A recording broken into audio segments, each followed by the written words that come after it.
It is finally time to hear from our maid of honor this evening. Ladies and gentlemen, it is my pleasure to introduce Cassara!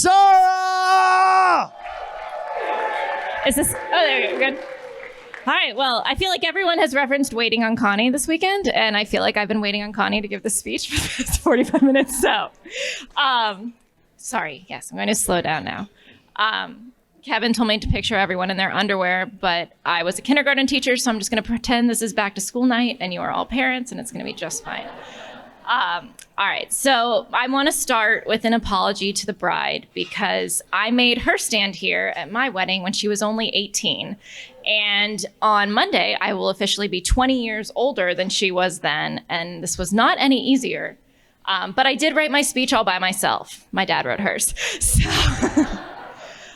So Connie is the youngest of the 4 kotula siblings. I'm the oldest. We have Joe and Jimmy in the middle, and she was truly the bookend that made us complete. She balances the 4 of us, and she always makes every situation more fun. We have some unique connections that bond us together as kotulas. The first is a strong appreciation of Motown music. My dad has talked a big game about country, but we were raised on the Jackson 5, Stevie Wonder, and Diana Ross.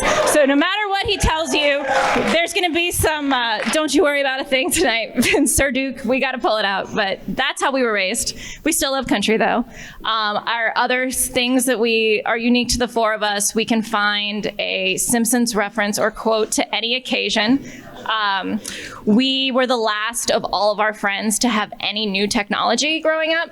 And finally, we have a deep love of our Pittsburgh roots, despite never having lived there. Being a kotula is very special to the 4 of us. And because of Connie, I knew that I wanted to have 4 kids. I do have a love of even numbers, but I knew that my kids needed a fun little sister to make our family complete. And if you've seen Camille tonight, I think you know that she's living up to her aunt's example. So yes. So one of the things that I think is the most special about Connie is all of the women that you saw standing by her today. Most of them she has honestly known since she was a toddler. I think Connie and Sandy met in the NICU. No joke.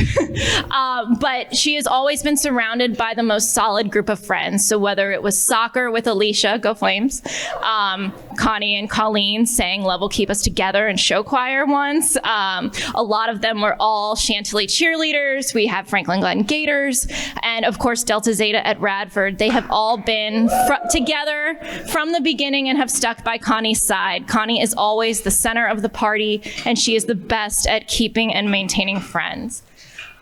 Growing up 6.5 years apart is a kind of big gap for being sisters, and as Connie will say, like, we weren't really friends yet. So when I was in high school and she was in elementary school still, I'd drag her along to go get ice cream or mini golf with some guys, and I'd say, who do you like best? But she didn't really have any input at 12. So then we were very lucky that when I graduated college and she was in high school, I moved back home for 2 years and our brothers were at school, so it was just the girls at home, and we finally got to become really close. We used to joke that my level of social life and partying post-college was equal to Connie's senior year of high school. So it worked out really well for us becoming good friends as young adults, and I'm so thankful we had that time together. And then when she was in college, we finally got to really start to have some more meaningful conversations and talk to each other about life and became really close, and that was when I first heard about Adam. And when I first heard about Adam, I can actually picture myself on my couch in my townhouse texting Connie late at night. And she was like, well, there's this guy and I feel like we could be serious, but I don't want to be serious yet because I know it would be serious. And if you can make any sense of that, I knew that it meant that this was the real deal whenever it finally happened.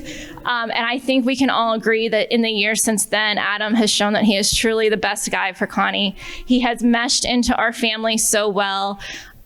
He is a supportive partner and friend to Connie. He knows when to let her shine on her own. And he's a willing participant in all of our family events. He shows up to all my kids' birthday parties, even when they put him in timeout.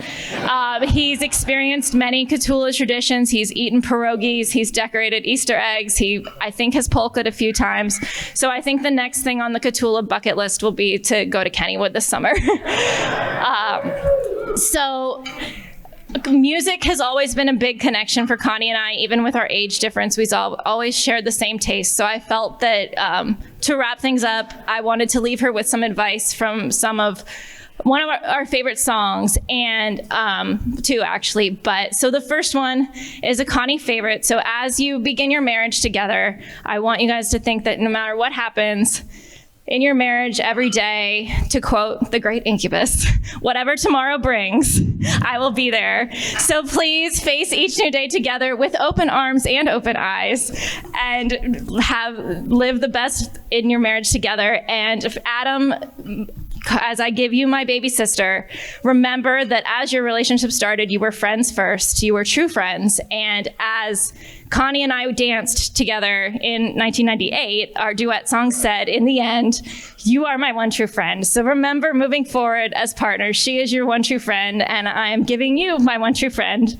my baby sister. So my toast to you, Adam, is to Adam and Connie, may you love her like the friends around her and the family before her, and please have the happiest life together. I love you both.